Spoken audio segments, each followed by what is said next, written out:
जिथपर्यंत लाईट झाली तिथपर्यंत नमस्कार, केव्ही न्यूज मध्ये आपणा सर्वांचे स्वागत. आपण आलो आहे वैजापूर तालुक्यातील पेंडेफळ या धरणावरती. जे डीपी कट झाली तर या संदर्भामध्ये नागरिकांचं असं म्हणणं आहे का बा जी ती डीपी कट केलेली ती धरणामधली कट नाही करली असून आमच्या शेतामध्ये डीपी कट केली, आमचा त्या धरणाचा कुठल्याही प्रकारचा संबंध नाही. तर अशी नागरिकांची चर्चा आहे. तर आपण संवाद साधणार आहोत. आपल्यासोबत शेतकरी आहे. भाऊ, तुमची काय प्रतिक्रिया का बा या तुमची डीपी केली या संदर्भात आपला पहिला परिचय? माझं नाव उपोषण त्यांच्या सगळ्या मागण्या जमीन आता काय करायचं या जमिनीचा म्हणजे त्या विहिरीचा आणि धरणाचा काही संबंध नाही. तरी बी एक जे इंजिनियर साहेब शेख मॅडम यांनी आम्हाला कुठलीही पूर्व सूचना न करता आमचं कनेक्शन म्हणजे डीपी डायरेक्ट बंद केलेलं आहे. मग आमचं जर कधी लवकर निर्णय नाही घेतला तर आम्ही हे विश्वासन करून आत्मदहन करू ना. तुम्ही आज औषधाचे डबडे हातामध्ये घेतले तर बा जर तुम्ही प्रशासनाला कळवलंय का, निवेदन दिलंय का?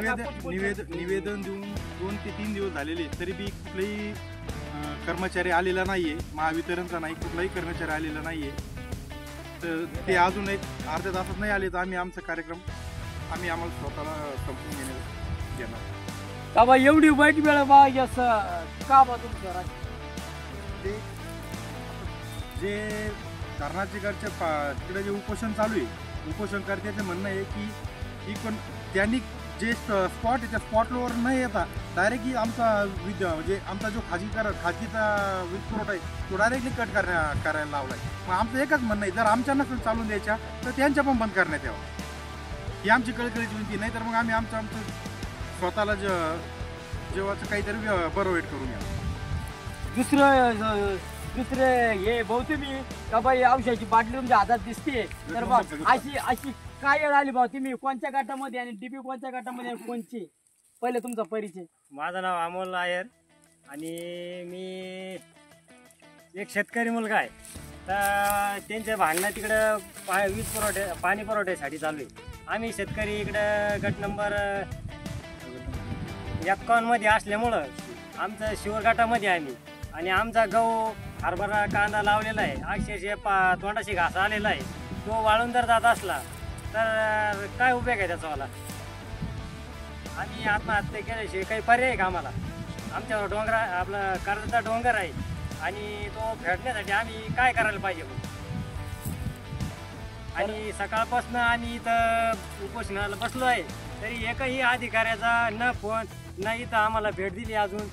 तर अजून थोड्या वेळात जर नाही कोणी आलं तर इथं बसलेले लोक आहे हे आम्ही विष घेणार आहोत आणि आमची जीवनयात्रा संपवणार आहोत.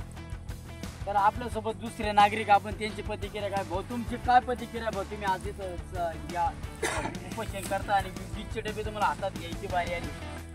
मेन विषय असा झाला की चालू असलेल्या वादामध्ये विषय कसा असतो माहिती का? ते काय म्हणतात ना, गव्हासोबत किडे पण रगडल्यात. हे शिवरगट नंबर आहे धरणाचा आणि या डीपीचं जवळपास 200 मीटर अंतर असून शेतकऱ्यांच्या डिप्या बंद केल्या आहे. डिप्या बंद केल्या तर केल्या. मेन विषय कसा झाला, जे समोरचे व्यक्ती उपोषणाला बसलेले त्यांचा विषय पाहण्यासाठी त्यांनी डिप्या बंद करायला नव्हत्या पाहिजे. प्रशासनाने पण यावर कसं थोडा विचारपूर्वक निर्णय घ्यायला पाहिजे होता. न काही विचारता मॅडम येणार डायरेक्ट डीपी कट करणार. शेतकऱ्यांना कसं झालं आता एक त्यांचा तोंडी घास आलेला आहे. गहू कांदा त्यांची कोणाची मक्का आहे, कोणी ज्वारी पेरलेली आहे, त्याच्यासाठी पाण्यासाठी त्यांचा प्रश्न. एकतर असं पण आपलं पाण्याचा प्रश्न कसा झाला, एका इथून पुढं पाणी कमी कमी होत चालले. ठीक आहे, ते आंदोलनाला बसले, आम्ही त्यांना सहमत आहे, बरोबर आहे की नाही? प्रत्येक ठिकाणी आंदोलन पाण्यासाठी चालू आहे, आम्ही त्यांना सहमत आहे. परंतु माझं असं मत आहे की शेतकऱ्यांची वैयक्तिक डीपी कट नाही करून त्यांनी जी डीपी कट केलेली आहे ती पुन्हा जोडून द्यावा. नाहीतर शेतकऱ्यांनी जर जीवाचं बरं वाईट केलं तर त्याला कोण जबाबदार राहणार? तुमच्याकडे आहे का काही? का तुम्ही काही त्याला करणार आहे? नाही, जेव्हा तुमच्या डीपी कट केली तुम्हाला अगोदर सूचना दिली होती का बाबा आम्ही कट करतोय? स्टेशनवाल्यांनी, इंजिनियर साहेबांनी, वायरमॅननी कुठल्या प्रकारचं निवेदन दिले? कसं असतं माहिती आहे का, एक जर वैयक्तिक कोणाची पर्सनल डीपी ती जर कट करायची असली तर पहिले प्रशासनाने त्याला निवेदन देणं गरजेचं आहे. इथं कोणत्याही गोष्टीचं निवेदन न देता डायरेक्ट प्रशासन कसं डायरेक्ट मोकळ्या मनाने आलं आणि डीपी कट केली. एखाद्या शेतकऱ्याला कोण दत्तू आहे रे, भगवान आहे रे, यांच्या डीपी आहे वैयक्तिक आहे, त्यांचं कोटेशन आहे, मनसुब आहे रे त्यांचं कोटेशन आहे. परंतु कोणाचं वैयक्तिक असं त्यांना अर्ज देऊन किंवा त्यांना लेखी देऊन त्यांना सांगून फोन करून असं कोणी म्हणणं नाही की चला बा यांच्या डीप्या कट करायच्या आहे, मग आपण एकदा यांना सांगू. ते सांगायला तयार नाही ना. कोणी शेतकरीच नसताना त्यांनी डीप्या कट केल्या, कोणत्या हिशोबाने डीप्या कट केल्या. प्रशासनाने एक वेळेस शेतकऱ्याला विचारणं गरजेचं आहे की तुम्ही कोणत्या हिशोबाने डीप्या कट करताय, कशाबद्दल कट करताय. पाण्याचा प्रश्न आहे, मान्य आहे, प्रत्येक शेतकऱ्याला पाण्याची गरज आहे. ते उपोषण करताय, आम्ही त्यांना काही विरोध करत नाही. तुम्ही चांगल्यासाठी उपोषण करताय, परंतु आमचं वैयक्तिक कोटेशन आहे. तुम्ही आमची डीपी बंद करू शकत नाही. आमचं त्या लोकांवर रोष नाही, आमचा प्रशासनावर रोष आहे. प्रशासनाने डीपी बंद करायला नव्हती पाहिजे. भाऊ आता तुमच्या आता अंतिम तुम्ही शेतकरी आहात, तुमच्याला गहू वळू राहिला, आता तुमची भूमिका काय राहील पुढच्या? आमची एकच म्हणणं आहे का आमची डीपी चालू करायला पाहिजे शासनानं, कारण आमचे गहू जर वाळले आणि आत्मदहन करू शकतो. आपण आपल्यासोबत मनसुब आहे रे, आपण त्यांच्याशी संवाद साधणार आहोत का बा. तुमची काय भूमिका आहे बा, जे तुमच्या शेतामध्ये डीपी कट केली या संदर्भात आपली काय प्रतिक्रिया? आमचा असा विषय आमचे त्या लोकांनी धरणाचे आंदोलन केलं ते म्हणजे धरणाच्या पाण्यात मोठी टाकण्याच्या विरोधात आहे. पण आमचं विहिरी आहे, तिथं कोटेशन आहे, लाईट आहे. जर त्यांना एवढी काळजी आहे का पेंडेफळ पाणी पुरायला पाहिजे, पाणी पुरायला पाहिजे, तर मग त्या पाणी पुरवठ्याच्या 500 मीटरच्या त्या विहिरी आहे. आमचं निवेदन आहे शासनाला की त्या बंद करा, म्हणजे पाणी भरपूर राहील. आता निवेदन असं दिलं का बा आमचं बंद करता आणि त्यांचं चालू आहे, मग दोन्हीचं बंद करा, नाही दोन्हीचं चालू करा. धरणात पाणी राहायला पाहिजे आम्हाला वाटतं की नाही. आणि पाणी भरपूर आहे, शेतकऱ्यांचं 2-2 पाण्यावरती आले तेवढे सुकी होती, सुकी तर नाहीची शेतकरी, तर थोडंफार त्यांना दिलासा भेटेल. आणि जर असं जरा ऐन त्या 2 पिका पाण्यावर जर पीक जात असेल त्याचं काय ते कर्जबाजार लोक आत्महत्या केली.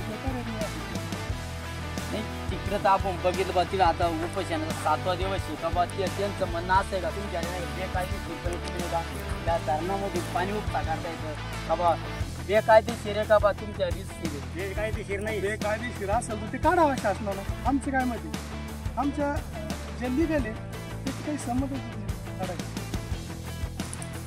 आपल्यासोबत दुसरे शेतकरी आपण त्याची समजणार, आपली काय प्रतिक्रिया? आमचं असं म्हणणं आहे साहेबांनी एक वेळेस निवेदन द्यायला पाहिजे की जर तुमचा डीपी कट करतो या डीपीचांना धरणाचं 2000 फुटाचं अंतर तुमचं 10-15 शेतकरी कोटेशनवर. तर मॅडमला मी 2 वेळेस फोन केला तर मॅडम तुम्ही आमचं डीपी करू नका, पण ते काय म्हणे माझ्या माझं लग्न आहे तर मग साहेबांनी साहेबांनी त्यांना कवटीपासूनच बंद करायला सांगितलं, पण त्यांनी तिथला चालू करून दिला आणि हा वैयक्तिक बंद करून टाकला. आमचं एवढंच म्हणणं तर धरणं खालच्या पण बंद करा आणि आमच्या बंद करा, समान हक्कात राहू. सर्वांना काळजी पडेल तर बिल कोणाची चुकेल कोणाचं एवढंच प्रशासन. जर त्यांनी जर आमची पिकं वाळवली तर आम्ही आज औषध जाणार. नागरिकांचं म्हणणं असं आहे का बा का समान कायदा ठेवा का बा. त्यांचं म्हणणं असं आहे बा पलीकडे डीप्यात चालू आहे अलीकडच्या बंद केल्या तर बा त्यांचं म्हणणं असं आहे त्या सुद्धा धरणावरती चालू आहे त्या सुद्धा बंद करावा. तर या संदर्भात नाही का मी KB न्यूजसाठी संदीप गायके पेंडेफळ.